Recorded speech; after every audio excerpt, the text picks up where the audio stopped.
بسم اللہ الرحمن الرحیم، صفحہ نمبر 18 ہی چل رہا ہے۔ جو آدمی دو کپڑے خریدا اس شرط پر کہ ان دونوں میں سے جس کو چاہے 10 درہم میں لے سکتا ہے اور اس کو 3 دنوں کا اختیار ہے تو یہ جائز ہے بولے۔ اسی طرح 3 کپڑے ہیں تو بھی جائز ہے بولا گیا تھا، 4 کپڑے رہے تو پھر جائز نہیں بولا گیا۔ اس میں 2 چیزیں ہیں، ایک تو یہ کہ ان دونوں کپڑوں میں سے ایک کو لینے کا اختیار، اور دوسرا یہ ہے کہ 3 دن کا اختیار۔ دونوں چیزیں شامل ہیں اس میں۔ کیا کیا شامل ہیں؟ ایک کا اختیار، 2 کپڑوں میں سے ایک کا اختیار، اور دوسری چیز کیا ہے؟ 3 دن کا اختیار۔ تو یہ 2 کپڑے رہے تو بھی جائز ہے، 3 رہے تو بھی جائز ہے، 4 رہے تو جائز نہیں بتایا گیا۔ ٹھیک ہے، اب اس کے آگے دیکھو، اس سے پہلے والی بحث ویڈیو میں ہے، دیکھ لینا۔ ثم قیل، پھر کہا گیا ہے، یشترط ان یکون فی ھذا العقد خیار الشرط مع خیار التعیین، دونوں میں سے ایک کو تعین کرنے کو بولتے ہیں خیار تعین، اور 3 دن کے اندر واپسی کے اختیار کو بولتے ہیں خیار شرط۔ بولو، دونوں میں سے ایک کی تعین کو کیا بولتے ہیں؟ خیار تعین۔ آپ دکان سے ایک چیز لے کے آئے، یہ بولے کہ ان دونوں میں سے میں ایک لیا، تو دونوں میں سے ایک کی بیع ہوتی، ٹھیک ہے، اس کو بولتے ہیں خیار تعین۔ اور دوسری چیز کیا ہے؟ خیار شرط۔ 3 دن کا اختیار رہیں گا، یہ بولا نا انہیں، 2 کپڑوں میں سے یا 3 کپڑوں میں سے کسی ایک کو لینا، اور 3 دن کا اختیار بھی رہنا بیع کے بارے میں۔ تو خیار شرط مع خیار تعین ہو گئی، کیا ہو گئی؟ تو اسی کے بارے میں کہا گیا ہے کہ 2 کپڑے یا 3 کپڑوں تک کے لیے جائز ہے، وہ اس سے زیادہ کے لیے جائز نہیں ہے۔ دیکھو، تو کہا گیا ہے کہ ہو اس عقد میں خیار شرط خیار تعین کے ساتھ، کیا ہے؟ اور یہی مذکور ہے جامع صغیر میں۔ جامع صغیر میں اسی کا ذکر ہے، جیسا کہ اوپر آیا ہے، یہ اوپر کی جو عبارت ہے جامع صغیر ہی کی ہے۔ وقیل لا اشترط، اور دوسرا یہ کہا گیا ہے کہ وہ شرط نہیں ہے۔ سمجھ میں آ گیا؟ خیار تعین کے ساتھ خیار شرط دینے کی ضرورت نہیں ہے۔ وہ المذکور فی الجامع کبیر، اور جامع کبیر میں اسی کا ذکر ہے، جامع کبیر میں اسی کا ذکر ہے۔ فیکون ذکرہ علی ھذا الاعتبار وفاقا لا شرطا، تو اس کا ذکر کرنا یہاں کتاب میں اوپر متن میں فیکون ذکرہ، اس کا ذکر اس اعتبار پر وفاقا ہے، شرطا نہیں ہے۔ وفاقا ہے، شرطا نہیں ہے کا مطلب اتفاقا انہیں بول دیا کہ جو ہے میں ان تینوں میں سے ایک کو لوں گا، 3 دن کے ساتھ میں اختیار ہے بول کر، یہ جو ہے اتفاقاً شرط بولتے ہیں۔ کیا بولتے ہیں؟ شرط اتفاقی، قید اتفاقی بولا جاتا ہے، نہ کہ شرط کے طور پر۔ تو اس کا ذکر اس اعتبار سے اتفاقاً ہے، شرطاً نہیں ہے۔ اچھا، وَإِذَا لَمْ يَذْكُرْ خِيَارَ الشَّرْطِ لَا بُدَّ مِنْ تَوْقِيتِ خِيَارِ التَّعْيِينِ بِالثَّلَاثِ عِنْدَهُ، اور جب ذکر نہیں کیا خیار شرط کے ساتھ، تو ضروری ہے خیار تعین کو مقرر کرنا 3 دنوں کے ساتھ ان کے پاس، 3 دنوں کے ساتھ ان کے پاس۔ سمجھ میں آ گیا؟ اگر خیار شرط کو ذکر نہیں کیا، خیار شرط کو ذکر نہیں کیا، خیار شرط کو تو واپسی کا اختیار، خیار شرط کو تو اگر اس کو ذکر نہیں کیا تو پھر خیار تعین کو 3 دن کی شرط لگانا چاہیے، خیار تعین کو سمجھ میں آ گیا نا؟ وَبِمُدَّةٍ مَعْلُومَةٍ أَيَّتُهَا كَانَتْ عِنْدَهُمَا، ان کے پاس ہوتا ابو حنیفہ کے پاس، اگر خیار شرط اس کے اندر شرط نہیں ہے تو خیار تعین ہی میں 3 دن کی مدت لگا دیا جائے، واپسی کا اختیار تو نہیں رہتا، صرف متعین کرنے کا اختیار رہتا۔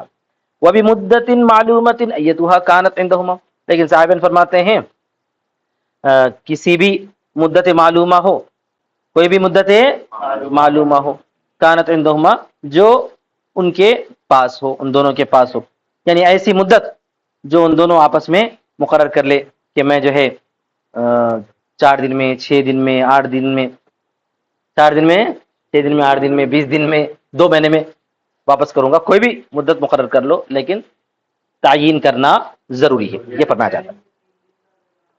خیار شرط میں اختلاف رائے تھا وہ کہ 3 دن تک کا اختیار لے سکتے ہیں، اس سے زیادہ کا نہیں لے سکتے، صاحب کیا بولے تھے؟ اس سے زیادہ کا بھی لے سکتے ہیں۔ تو اب یہاں پہ خیار شرط کو اگر نہیں مان لیا گیا ہے، صرف اس کو خیار تعین قرار دیا گیا ہے، اور خیار شرط جو ہے صرف آیا ہے وفاقاً، اتفاقی طور پر، تو یہاں یہ سمجھ لینا چاہیے کہ ایسی صورت میں خیار شرط نہ ہو، لیکن خیار تعین میں ہی ابو حنیفہ فرمائیں گے 3 دن کا اختیار رہنا، اور صاحبین کہیں گے کہ 3 دن کوئی ضروری نہیں ہے، اس سے بڑھ بھی سکتی ہے، لیکن مدت معلوم ہے، مدت معلوم ہے۔ جیسے آج کل جو ہے آپ جو چیزیں خریدتے ہیں بازار وغیرہ سے، اس میں بھی اگر انہیں تعین کے اختیار دیا کہ 2 چیزیں آپ لے کے جاؤ، دونوں میں سے کوئی ایک لا کے واپس دے دو، بقیہ لے کے رکھ لو، 10 دن کی میں تم کو چھوٹ دیتا ہوں، تو صحیح ہے بولتے ہیں؟ کون بولتے ہیں یہ؟ صاحب، یہ اس اعتبار پر۔ ثم ذکر فی بعض النسخ اشترى ثوبین وفی بعضها اشترى احد الثوبین۔ اچھا، یہ جو متن کی عبارت ہے، اس عبارت میں تو ہم کیا پڑھے؟ اشترى ثوبین پڑھے، کیا پڑھے؟ علی ان یاخذ ایہما شاء بعشرۃ، یہ پڑھے نا۔ لیکن بعض نسخوں میں جو ہے اشترى احد الثوبین لکھا ہوا ہے، کیا ہے؟ دونوں میں سے ایک خریدا، دونوں خریدا کا لفظ نہیں ہے۔ پھر ذکر کیا ہے بعض نسخوں میں اشترى ثوبین، ذکر کیا گیا ہے بعض نسخوں میں اشترى ثوبین، اور اس کے بعد میں اشترى احد ثوبین، وہ صحیح، یہی صحیح ہے کہ اشترى ثوبین کی بجائے احد ثوبین ہونا زیادہ صحیح ہونا چاہیے۔ بول رہا کیا بول رہے ہیں؟ کیونکہ انہوں نے دونوں ہی خریدا، دونوں میں سے ایک خریدا خیار تعین کے ساتھ، ما خیار شرط کے، خیار تعین کے ساتھ۔ اب وہ ما خیار شرط میں وہ قید کے طور پر ہے یا اتفاق کے طور پر ہے؟ ما خیار شرط قید کے طور پر ہے یا اتفاق کے طور پر ہے؟ دونوں بھی ہو سکتا ہے وہ۔ اور بعض اس کے بعد نسخوں میں احد الثوبین کا لفظ ہے، وہی صحیح ہے، لأن المبیع فی الحقیقت احدہما، اس لیے کہ مبیع حقیقت میں ان دونوں میں سے ایک ہی ہے، مبیع جو ہے دو نہیں ہے، مبیع دونوں میں سے ایک ہی ہے، 2 کپڑے لے جا رہا ہوں، خریدا کتنے؟ ایک۔ والآخر امانۃ، اور دوسری امانت ہے۔ والاول تجوز و استعارۃ، اور اول کا لفظ، اول کا مطلب اگر پہلا والا نسخہ لے لیا جائے، جس میں یہ ہمارا جو نسخہ ہے من اشترى ثوبین کا، یہ نسخہ لے لیا جائے تو پھر وہ تجوز اور استعارہ ہے، مجاز اور استعارہ کے طور پر ثوبین کہہ دیا گیا ہے۔ یہاں پر بھی مراد کیا لینا پڑتا؟ ایک ہی کپڑا لینا پڑتا، 2 کپڑے خریدا، مطلب یہ کہ بطور رکھ لینے کے اعتبار سے اس کو 2 کپڑے خریدا بول دیا گیا ہے، لیکن انہیں خریدا ایک ہی کپڑا ہے بولنا پڑتا، تبھی بات صحیح ہو جاتی۔ سمجھ میں آ گئی بات یہاں تک؟ تو اس میں کیا کیا تھا؟ خیار تعین ما خیار شرط تھا، کیا تھا؟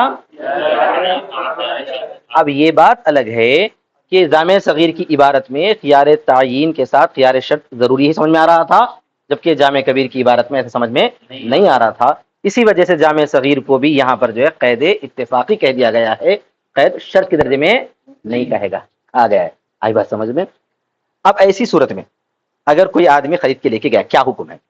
حکم تو اوپر بتا دیا گیا ہے کہ جو ہے اس کو 3 دن کا اختیار بھی رہے گا اور تعین کا اختیار بھی رہے گا، بولو۔ اگر خیار شرط کے ساتھ ہے تو 3 دن کا اختیار رہے گا، واپس بھی کر سکتا انہیں، اور خیار تعین ہے صرف، خیار شرط نہیں ہے تو انہیں متعین کر دے سکتا، واپس نہیں کر سکتا، بولو۔ کیا مطلب ہے؟ اگر تم خرید کے لے کے چلے گئے، کیا بول کے خریدتے وقت میں شرط لگائے کہ میں ان 2 کپڑوں میں سمجھو، 3 کا چھوڑ دو، 2 کپڑوں میں سے 2 میں سے میں ایک لیا اور 3 دن کا مجھے واپسی کا بھی اختیار ہے، تو آپ خریدے کتنے؟ ایک ہی خریدے، اس کو بھی 3 دن کا اختیار رکھے، تو خیار تعین بھی ہو گئی۔ ایک شکل یہ ہے، دوسری شکل کیا ہے؟ بولے کہ میں یہ 2 کپڑوں میں سے ایک لیا، واپسی کا اختیار تو نہیں ہے میرے کو، لیکن تعین کا اختیار مجھے 3 دن تک کا ہے، بولیے۔ سمجھ میں آ گیا نا؟ تو ایسی صورت میں کیا رہتا آپ کو؟ صرف آپ جو ہے 3 دن کے اندر اندر دونوں میں سے کسی ایک کو متعین کر سکتے، ایک کو استعمال کر لینا، دوسرا واپس کرنا، لیکن واپسی کا اختیار نہیں رہے گا کیونکہ اس کے اندر خیار شرط شامل نہیں ہوگی جامع کبیر کے اعتبار سے، جامع کبیر کے۔ تو ایسی صورت میں دونوں شکلیں بھی صحیح ہو جاتی ہیں، لیکن جامع صغیر کی عبارت کیا بتا رہی تھی کہ خیار تعین کے ساتھ خیار شرط بھی ضروری اگر لگایا گیا تو ہے، اگر نہیں لگایا تو کوئی ضرورت نہیں ہے، اس کو قید اتفاقی کہہ دیا جائے گا وہاں پہ۔ سمجھ آ رہا؟ اوپر کی عبارت پڑھے تو سمجھ آ رہا تھا، تو اوپر نہیں تھے شاید، سن لیے، یاد آ رہا تھوڑا تھوڑا۔ اب کیا ہوں گا؟ تو ایک ہی چیز کا ہونے مالک ہے، اگر خیار شرط نہیں بھی ہے تو، اگر خیار شرط ہے بھی تو کوئی ایک چیز استعمال کر لیا تو اس کی ملکیت ہو گئی، اس کو بولو استعمال کی تو ملکیت ہو جاتی ہے نا خیار شرط میں۔ وَلَوْ هَلَكَ أَحَدُهُمَا، ان دونوں میں سے ایک ہلاک ہو گئی، او تعیب، یا عیب ہو گیا، تو وہ متعین بھی ہو گیا، بے بھی ہو گئی، سمجھ میں آ گیا نا؟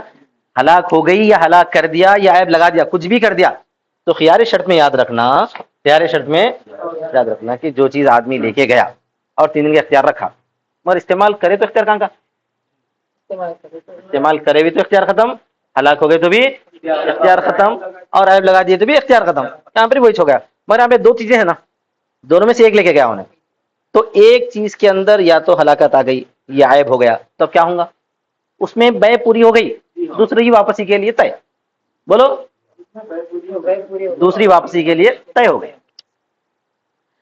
اور اگر ہلاک ہو گیا ان دونوں میں سے ایک یا عیب زدہ ہو گیا، لازم البیع فیہ بثمنہ، تو بے لازم ہو گئی اس میں اس کی قیمت کے اعتبار سے، اور اوپر جو مثال دیے 10 درہم کی مثال دیے تھے، تو 10 درہم میں بے اس میں لازم ہو گئی، ہلاک ہو گئی تو بھی لازم ہو گئی، عیب زدہ ہو گئے تو بھی لازم ہے۔ اب کیونکہ اب متعین کرنے کا اختیار باقی نہیں رہا نا آپ کو، رہا کیا، کیوں نہیں رہا، بول میاں، عیب ہو گیا تو واپس کر سکتے کیا، کسی کی چیز خراب کر کے لے آ کے دیتے ہیں اس کو وتعین الاخر للامانۃ، سننا نہیں خالی دیکھ رہا، اور دوسری امانت کے طور پر متعین ہو گئی، لامتناع الرد بالتعیب، وہی وجہ ہے، عیب کی وجہ سے رد کرنا ممنوع ہونے کی وجہ سے، یہ تو ہو گیا اس صورت میں جبکہ ایک چیز کے اندر عیب آ گیا یا ایک چیز ہلاک ہو گئی، تو اس کو بولیں گے بے لازم ہو گئی ثمن سے۔ مان لو تھوڑی دیر کے لیے دونوں میں عیب آ گیا یا دونوں ہلاک ہو گئے، تو کیا مطلب، ایک تو بے کی وجہ سے ہلاک ہو گئی، دوسری امانت کی طور پہ ہلاک ہو گئی، اس وقت کیا مان کے چلنا پڑتا،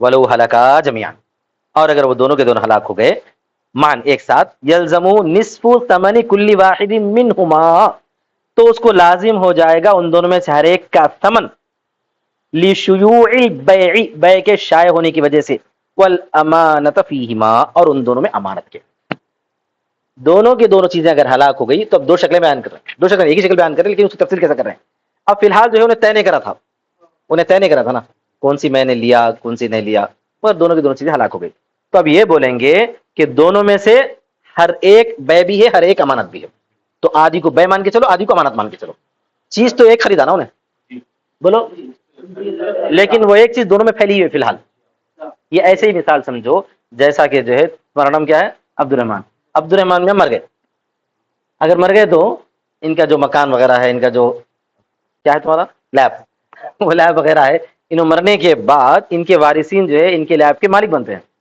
جب تک تقسیم عمل میں نہیں آتی اس وقت تک ہر ایک کی ملکیت ان کی ہر چیز کے اندر موجود ہے، مشترک، اس کو بولتے ہیں ملک شائع، کیا بولتے ہیں اس کو، ایسی ملکیت ہے جو سب میں پھیلی ہوئی ہے، جب تک تقسیم عمل میں نہیں آتی ان میں سے کوئی بھی جو ہے کسی کو بیچ نہیں سکتا، بیچنا ہے تو بھی دوسرے کی رضامندی کے ساتھ اس کو بیچنا پڑتا ہے، سمجھ میں آ گیا نا، اگر کوئی بھی استعمال کرے تو اس میں سب کا حق رہتا ہے، ملکیت شائع۔ اب یہاں پر بھی جو ہے طے نہیں ہے نا، یہ دونوں میں سے کون سی مبی ہے اور کون سی امانت ہے، طے ہے کیا، نہیں ہے، انہیں طے نہیں کرا، اگر طے کری پہلے بولتے تب میں یہ لے لیا تو وہ اس کی شمار ہو جاتی تھی، اب ہلاک ہونے والی مبی کی تھی یا امانت کی تھی اس حساب سے فیصلہ کرنا پڑتا تھا، اب آصف میں بولیں گے امانت کی رہو مبی کی رہو ایک ہی بات ہے نا، دونوں کی قیمت بھی اتنی رہتی ہوں گی نا، کوئی ضروری نہیں، ثمن الگ ہے، بولو ثمن الگ ہے مارکیٹ ریٹ الگ ہے، اس واسطے اختلاف رائے پڑ جاتا، اگر امانت کی ہے بولے تو آپ کو کیا دینا پڑتا، مارکیٹ ریٹ دینا پڑتا، سمجھ نہیں، وہ تو آپس میں جو طے کر لیتے وہ ہوتا، آیا سمجھ میں، تو اب یہاں پر دونوں میں سے ہر ایک کی نصف ثمن واجب ہوگی، دونوں میں سے، اور دوسری جو ہے اس میں امانت رہیں گی، سمجھ میں آ گیا نا صاحب، یلزمہ نصف کل ثمن کل واحد منہما، تو لازم ہوتا ہے اس کو ان دونوں میں سے ہر ایک کا نصف ثمن، بیع کے شائع ہونے کی وجہ سے اور امانت کے ان دونوں میں، ولو کان فی خیار الشرط، اور اگر اس میں خیار شرط بھی ہے، لہو ان یردہما جمیعا، تو اس کے لیے ہے کہ ان دونوں کو بھی لوٹا سکتا ہے، خیار تعین کے ساتھ خیار شرط بھی تھی جیسے کہ اوپر کی مثال ہے، تو دونوں میں سے ایک کی تعین بھی کر سکتا تھا، دونوں کو بھی لوٹا سکتا تھا، وآخر دعوانا الحمدللہ۔